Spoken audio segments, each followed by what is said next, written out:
persetujuan dari pemerintah Jepang memberikan beasiswa kepada anak-anak di luar Jepang seperti Indonesia itu karena mereka pengen anak Indonesia. Mereka pengen anak Indonesia ini berkontribusi langsung buat negara Indonesia gitu.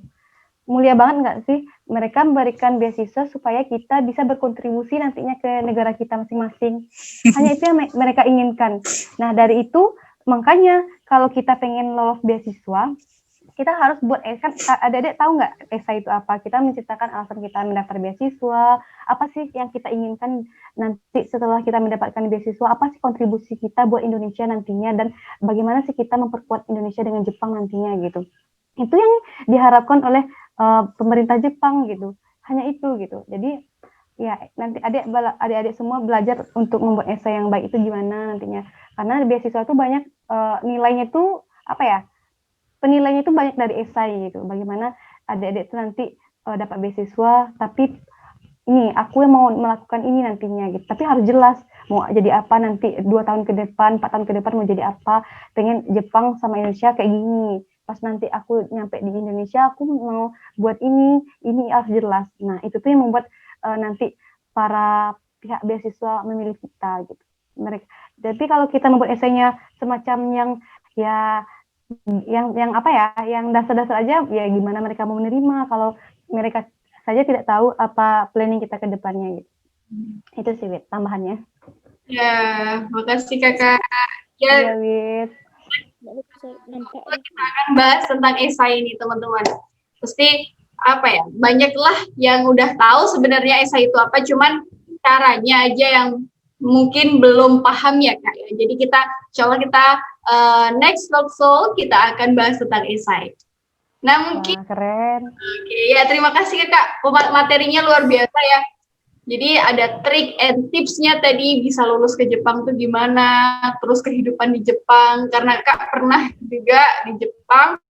Terus karena mungkin teman-teman gini ya Kak, ini kan adik-adik ini belum banyak yang BP 2020, juga belum banyak malah mungkin belum ada yang tatap muka, belum ada tatap muka ya teman-teman. Maksudnya tatap muka langsung di lokal gitu belum. Nah, mungkin Kakak bisa ceritain sedikit Kak kehidupan kuliah di UNP selama Kakak menjalani kehidupan kuliah di UNP itu seperti apa Kak gitu. Oke, makasih ya Wit. Wah, pantesan ya wajahnya imut-imut, masih wajah anak SMA banget kalian semuanya, adik-adik semua. Imut-imut banget gitu. Ya, mungkin saat pandemi sekarang ini kita belum bisa kuliah tatap muka langsung ya. Karena di sini mayoritas anak UNP ya kita tahu kan UNP di pusat kota banget, jadi enak banget ya, mau belanja aja enak, banyak tempat makan dan sebagainya. Nah kalau untuk selama kuliah di UNP karena kakak pengen ke Jepang itu udah dari SMA sih.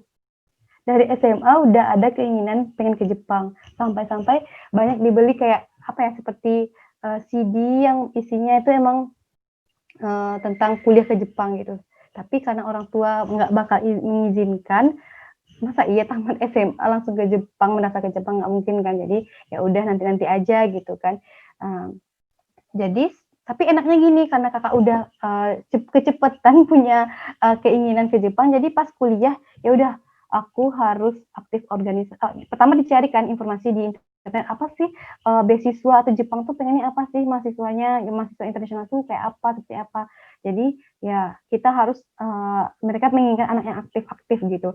Makanya kakak mau menyibukkan diri dengan aktif berorganisasi. Mungkin ada di sini juga bisa jadi asisten lab. Mungkin kalau yang ada jurusannya punya laboratori mungkin bisa aktif dalam jadi asisten sebagainya gitu. Terus apalagi PAI juga ada himanya kan, himpunan mahasiswanya.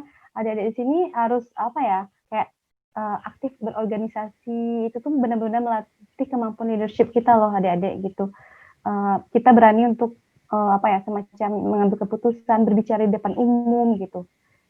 Nah itu sih kalau kakak sih selama di fisika memang banyak berorganisasi dari awal semester, bukan sih waktu itu dari semester 2 kalau nggak salah udah aktif jadi panitia acara waktu kebetulan.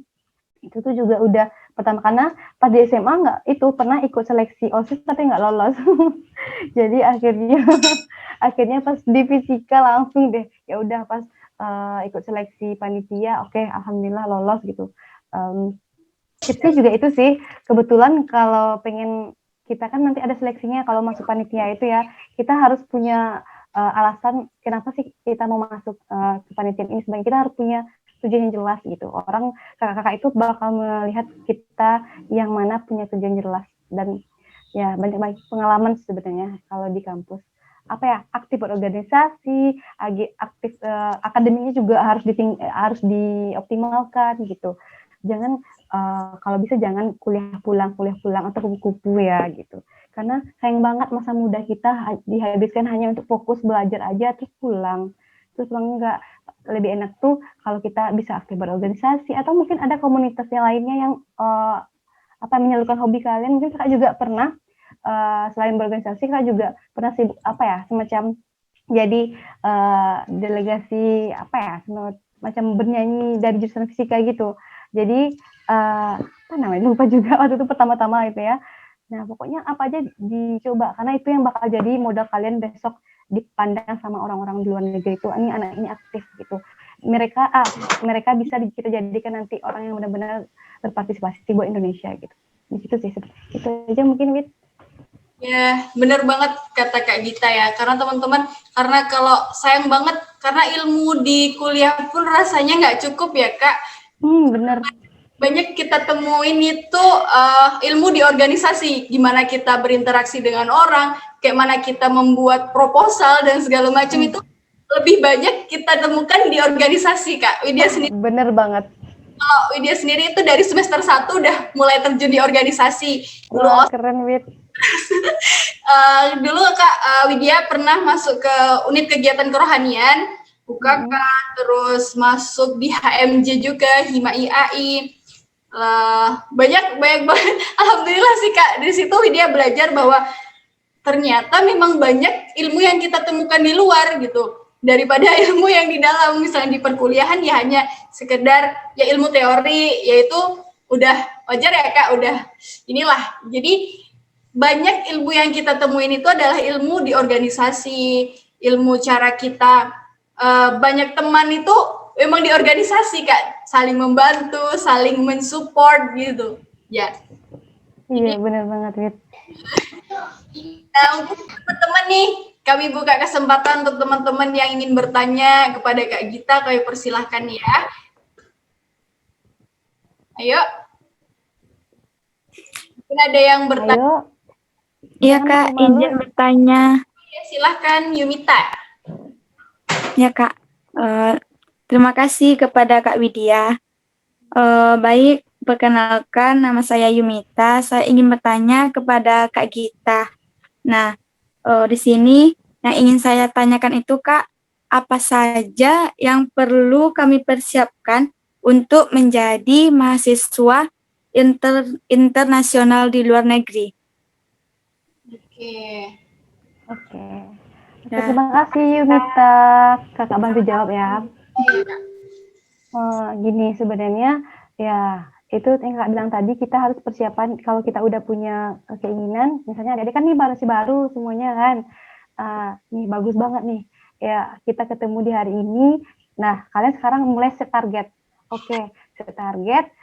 Dan adik-adik pun mungkin banyak yang bagusnya juga di Kairo sebagainya, itu banyak banget, itu sama aja sih sebenarnya gitu kan. Kalau kakak karena emang bagian nanomaterial, bagusnya di Jepang gitu. Jadi kakak udah persiapan cari kampus gitu, kampus di Jepang cocok nih gitu untuk ilmu kakak. Kalau adik-adik PAI bagusnya di Kairo, pokoknya di Arab itu bagus banget. Kakak juga banyak kenalan yang kuliah di sana gitu.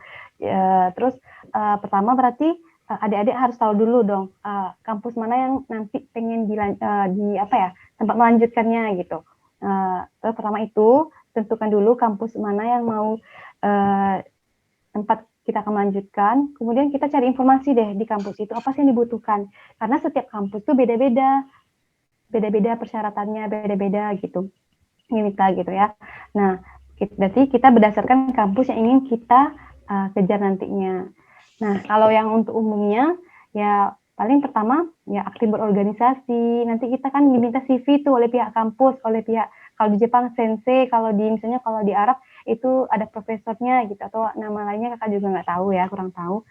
Jadi CV itu termasuk bagaimana mereka pertama kali mengenal kalian. Itu tuh lah. Makanya untuk buatlah CV kalian itu nanti menjadi CV yang banyak sekali isinya. Maksudnya tapi isinya itu benar-benar wah ini mereka percaya ini anak-anak ini bisa nantinya memberikan kontribusi langsung gitu. Nggak hanya kalau kita fokus kuliah aja kan tandanya kita tuh bukan egois sih, semacam ya Allah ya ampun gitu, kita cuma untuk diri sendiri aja gitu. Kalau kita berorganisasi mereka yakin kita bakal berkontribusi langsung. Nah itu sih berarti dimulai dari CV kita harus memperbanyak isinya gitu. Kita harus aktif berorganisasi dan sebagainya. Oke, itu yang pertama. Kemudian kalau untuk nilai sebenarnya kalau di Jepang nggak muluk-muluk juga sih sebenarnya, dimanapun kampusnya mensyaratkan ada yang 3 kakak baca, ada juga yang 3,25. Itu udah syarat. Mereka kalau kita udah dengan IPK itu aja mereka udah nggak fokus ke situ lagi. Kalau kita udah melewati itu, udah mereka nggak fokus ke sana lagi. Mereka fokus ke CV, ke esai gitu. Tapi adik-adik jangan karena kak berarti diminta cuma 3 aja atau 3,25 aja udah ya kak. Terus ya udah nggak usah lah cari-cari IPK yang tinggi-tinggi, jangan. Kalau kalian semakin tinggi ya mereka makin peluang kalian lolos. Kan kita juga punya saingan untuk masuk kampus kan. Nah, pastinya kita harus unggulin di nilai, tapi ya itu patokan yang enggak harus tinggi, cuman harus kalian perjuangkan untuk bisa mengalahkan pesaing kalian gitu. Terus selanjutnya tadi kita udah tahu kampus apa yang mau kita cari nanti mendaftar nanti, terus kita mempersiapkan CV dengan aktif organisasi dan nilai kita juga sebaik mungkin kalau diusahakan ya. Terus apa lagi ya? Esai, dari sekarang harus belajar membuat esai. Di internet banyak banget. Nah, adik-adik tahu nggak sekarang banyak banget loh para vlogger yang di YouTube ya, menceritakan gimana buat esai yang baik. Adik-adik harus manfaatkan itu semua. Di YouTube itu banyak, lengkap sekali. Lengkap banget cara buat esai itu kayak mana gitu. Terus yang mau kuliah ke Arab misalnya, kayak mana itu ada cerita-cerita dari kakak yang udah kuliah ke sana. Kalian jangan nonton berita-berita artis atau itu, jangan sibuk itu. Jangan sibuk lagu galau, tapi sibukin video-video yang kakak yang udah kuliah di Arab sebagainya. Itu serius deh, setelah kalian nonton, kalian kalian terplanning gitu. Kalian punya planning langsung, oke, wah semangat nih gitu. Apalagi sekarang zaman Covid kan banyak di rumah kan, pasti paketnya banyak nih. Paket internetnya banyak kayaknya nih. Jadi sekali-sekali kalau udah kuliah nontonnya video-video mahasiswa di Arab, mahasiswa di Jepang, itu bagus. Terus kalau TOEFL sebenarnya tergantung kampus gitu. Banyak juga kampus yang tidak mensyaratkan TOEFL kita 550 gitu. Tapi kalau untuk amannya, adik-adik harus persiapkan TOEFL minimal 500 gitu. Supaya apapun kampus yang adik-adik pengen itu bisa lolos nantinya gitu. Tapi ya banyak juga itu Kak bilang, banyak juga kampus yang nggak mensyaratkan TOEFL gitu.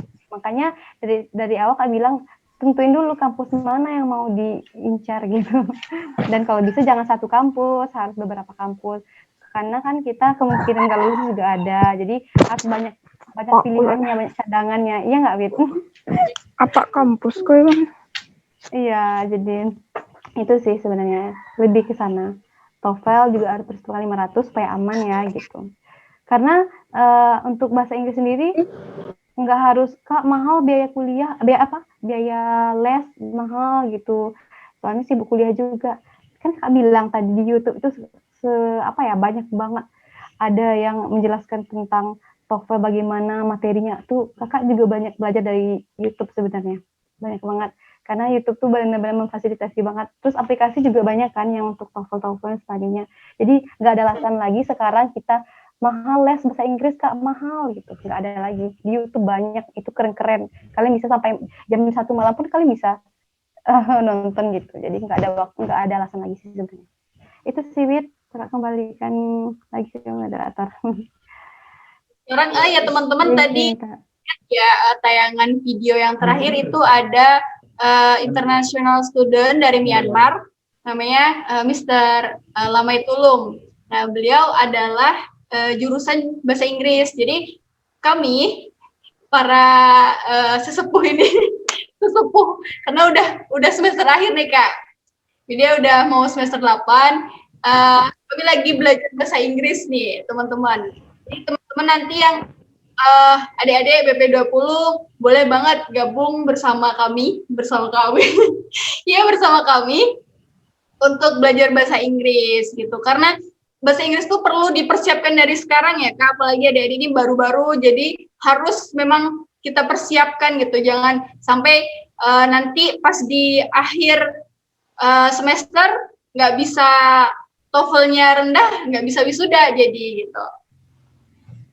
Nah, mungkin lanjut kita, oh ya untuk Yumita tadi gimana jawabannya? Masya Allah, terima kasih Kak Gita, terima kasih Kak Sama-sama Widya. Yumita. Sama. Lanjut ke pertanyaan selanjutnya. Kita buka 2 pertanyaan lagi ya. Ayo, silahkan kepada teman-teman yang ingin bertanya.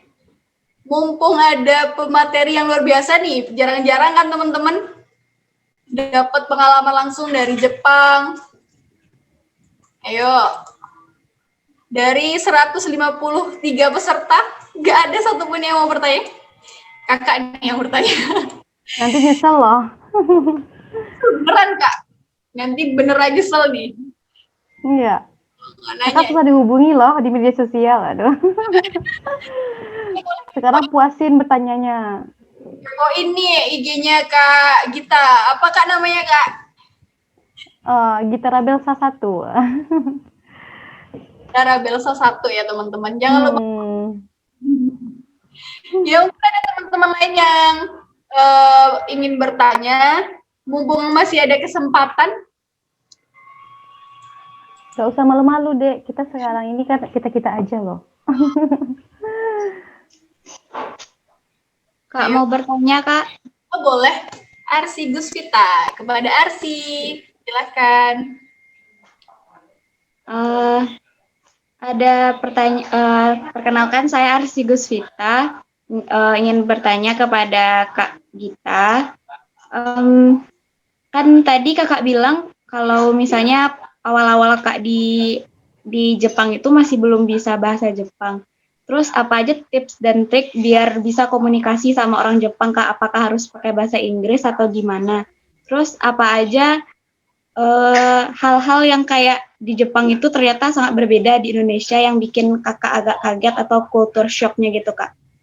Kasih. Silakan dijawab Kakak. Oke, terima kasih Arsi.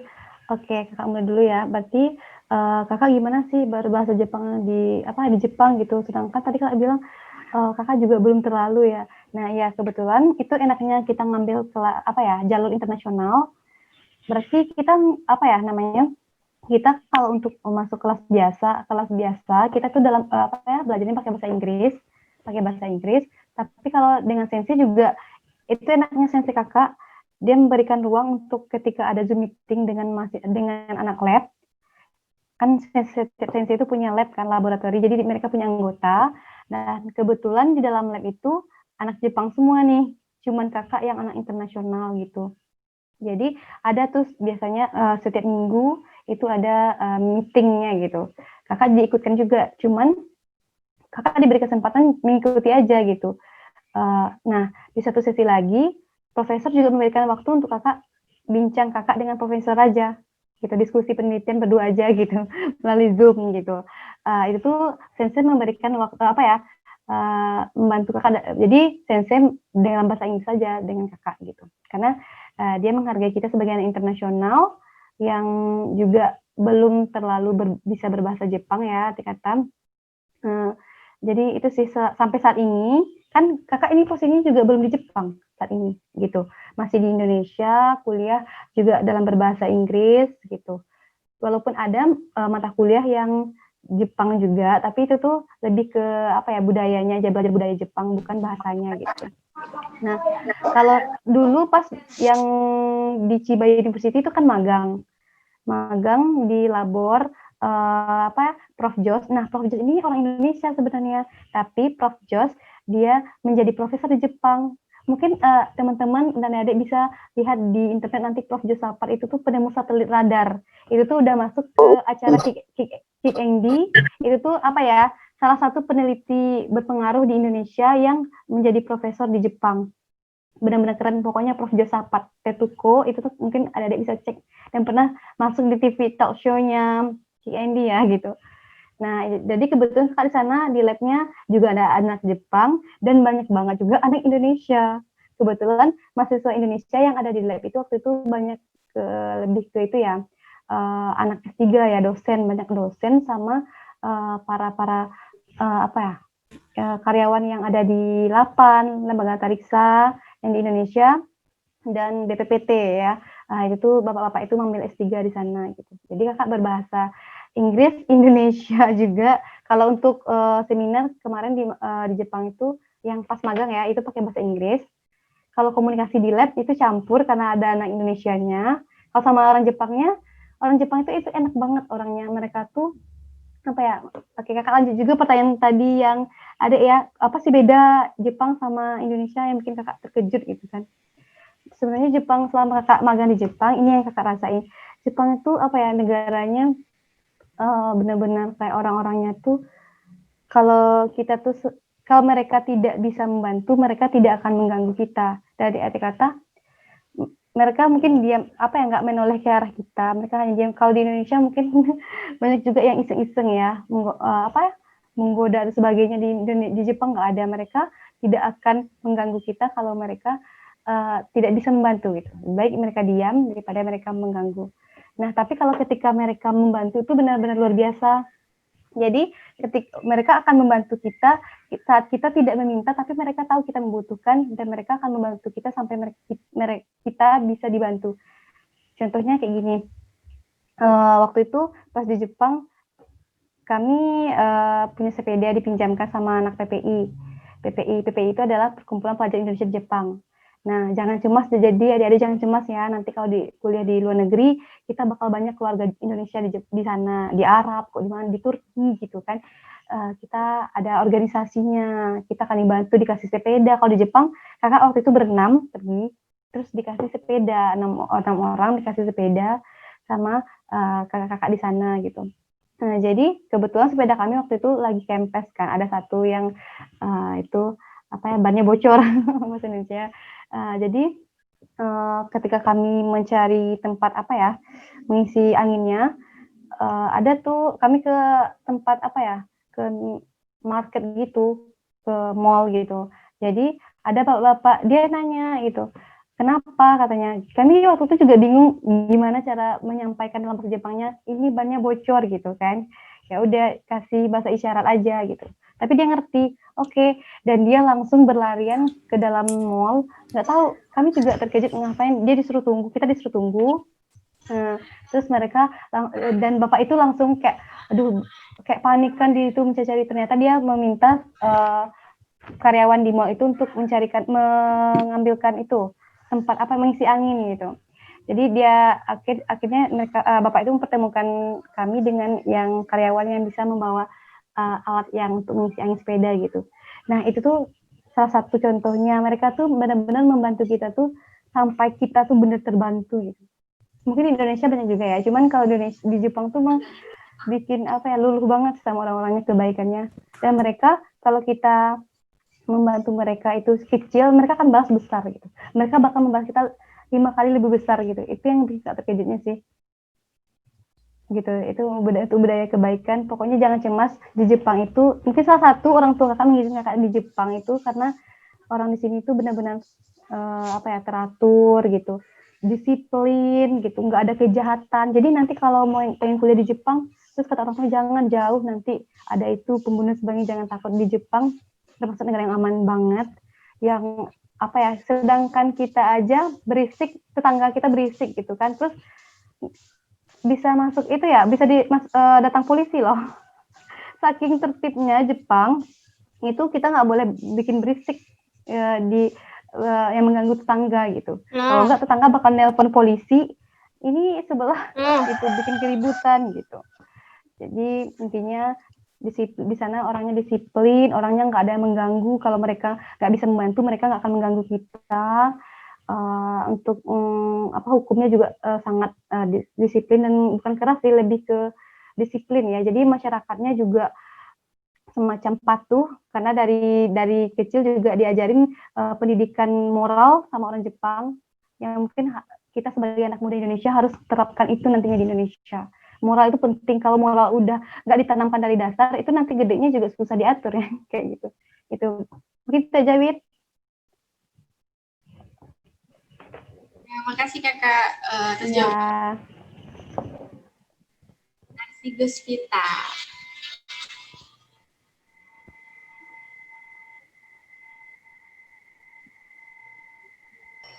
Kak, Kak, Gimana? boleh bertanya, Kak?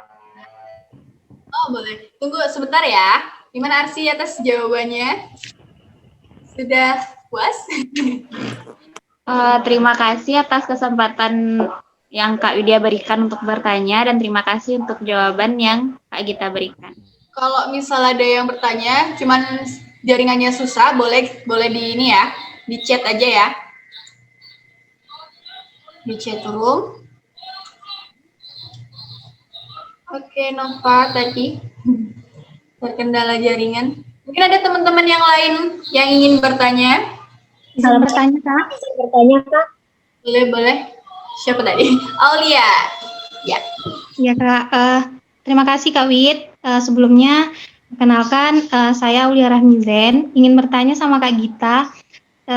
Gini Kak, tadi kan Kakak sebutkan kalau untuk untuk mau daftar ke universitas-universitas luar negeri itu jangan coba satu aja gitu kan, tapi beberapa. Nah, Aulia ingin tanyakan gitu, untuk proses dan caranya itu gimana gitu ya Kak, bisa kita daftar atau bisa mencoba ke beberapa universitas gitu. Kira-kira gambaran apa aja gitu Kak, atau ada yang mau dipersiapkan, harus dipersiapkan itu apa aja gitu kira-kira Kak.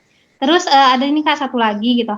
Tadi kan Kakak bilang Kakak ada cerita tentang magang selama 3 bulan. Nah itu ceritanya gimana ya Kak? Kok bisa sampai ke sana? Apakah untuk magang itu kita tuh harus punya satu penelitian atau satu karya yang kita hasilkan gitu?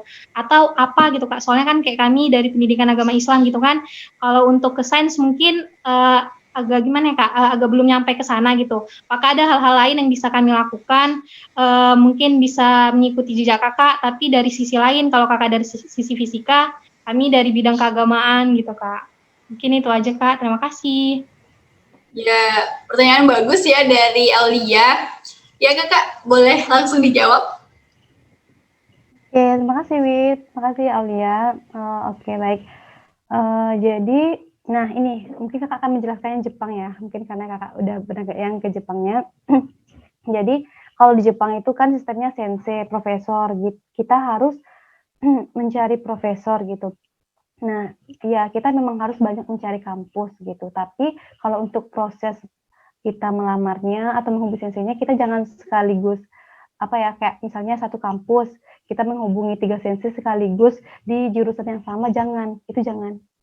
Karena misalnya kita menghubungi sensei di jurusan yang sama gitu, ada 3 orang senseinya. Terus kita hubungi, ternyata 2 orang yang membalas email kita.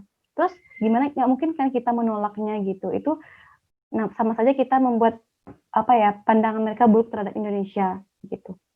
Dan apalagi sensei di Jepang itu, sensei dalam satu jurusan pasti mereka saling kenal lah. Sensei di Jepang juga sering, sama di Indonesia, sering mengadakan rapat dan sebagainya. Mereka sering mengadakan rapat tentang mahasiswa baru, mahasiswa yang sedang itu mereka sering berdiskusi gitu. Jadi tipsnya pertama, pilihlah tentukan banyak kampus, tapi jangan daftar atau menghubungi secara bersamaan, apalagi di satu jurusan gitu. Karena kalau kita menolak, ya sama saja kita itu mencemarkan nama baik kampus kita juga nantinya dari Indonesia gitu. Tapi juga nggak bisa kan kita terlalu lama menunggu, ternyata udah seminggu sensei nggak ada balas-balas, terus kita udah apa ya, waktu juga udah terbuang gitu. Jadi targetin kalau bisa misalnya 3 hari itu meng-email sensei, kalau nggak dibalas itu baru email sensei lagi yang lainnya lagi gitu. Nah, itu untuk kayak di Jepang gitu. Kalau untuk kampusnya ya kalau udah diterima di kampus, dapat sensei ini di kampus ini ya kita mungkin nggak usah menghubungi yang lain lagi gitu. Kita fokus di sini aja, maksimal sini gitu. Terus persiapannya apa? Gimana tadi masuknya ya, prosesnya gitu. Ya itu kita harus meng-email sensei.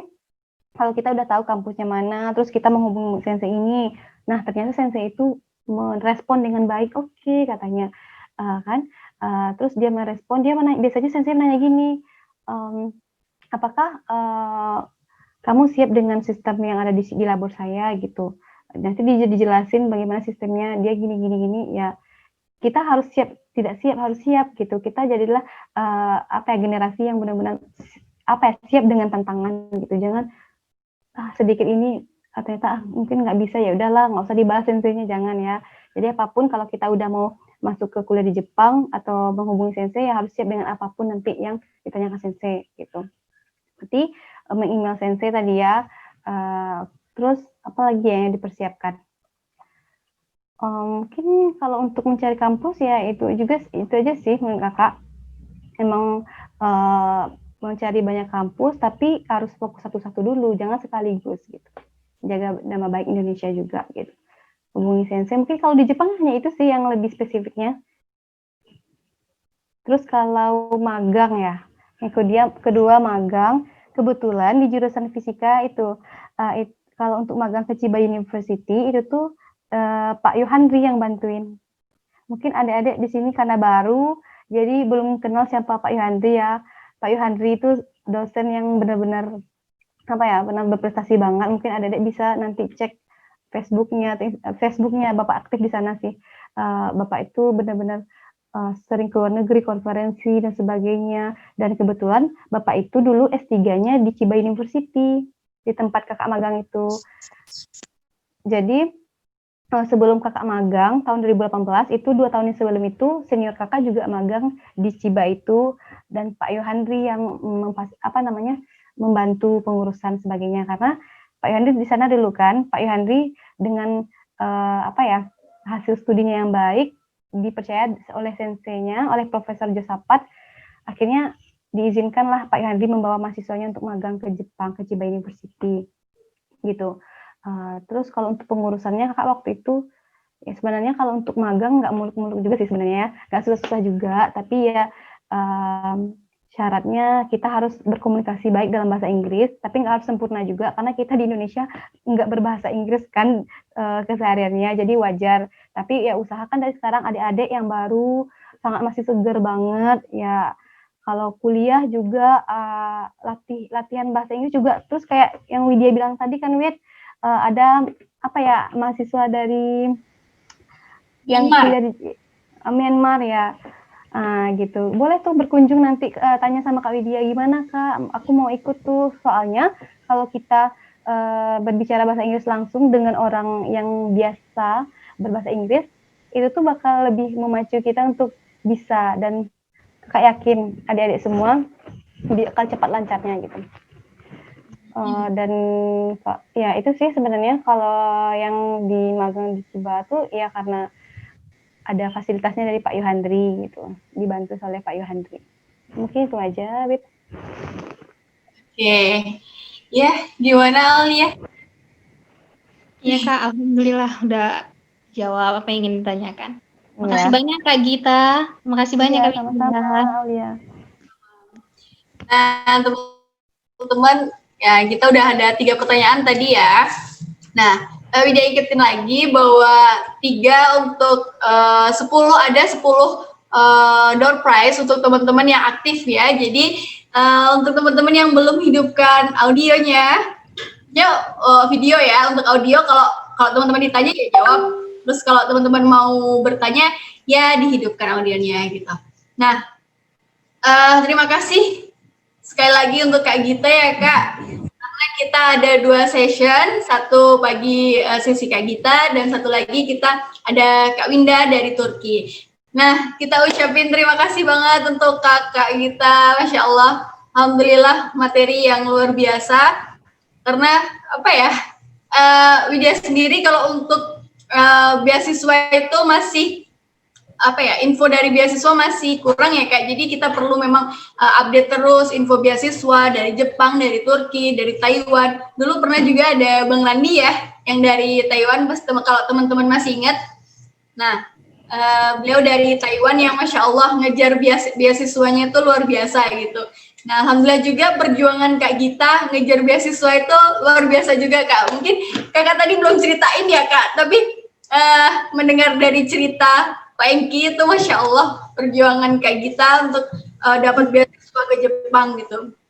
Nah, untuk sesi ini kita cukupkan dan teman-teman jangan keluar dulu karena setelah ini kita ada sesi kedua itu bersama Kak Winda yang dari Turki. Untuk teman-teman yang mau ke Turki nih jangan keluar dulu. Kita bakal sekitar jam 10.15 ini jam berapa? Ya, jam 10.15 nanti akan kita buka sesi kedua. Dan sekali lagi, Kak Gita, terima kasih ya Kak. Semoga ilmu yang Kakak bagikan bersama kami bermanfaat, berkah ya Kak. Dan semoga sukses terus untuk kuliahnya Kak. Insya Allah tahun ini atau tahun depan nih Kak, udah berangkat ke Jepang. Insya Allah Maret tahun depan. Tahun ini ya 2021 ya. Insya Allah Maret berangkatnya. Ya. Ya, semoga Kakak.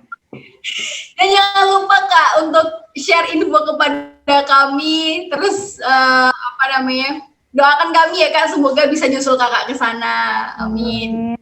Amin. Terima kasih banyak juga buat para panitia dan adik-adik yang meluangkan waktunya untuk berdiskusi bersama gitu. Makasih ya, terima kasih kembali.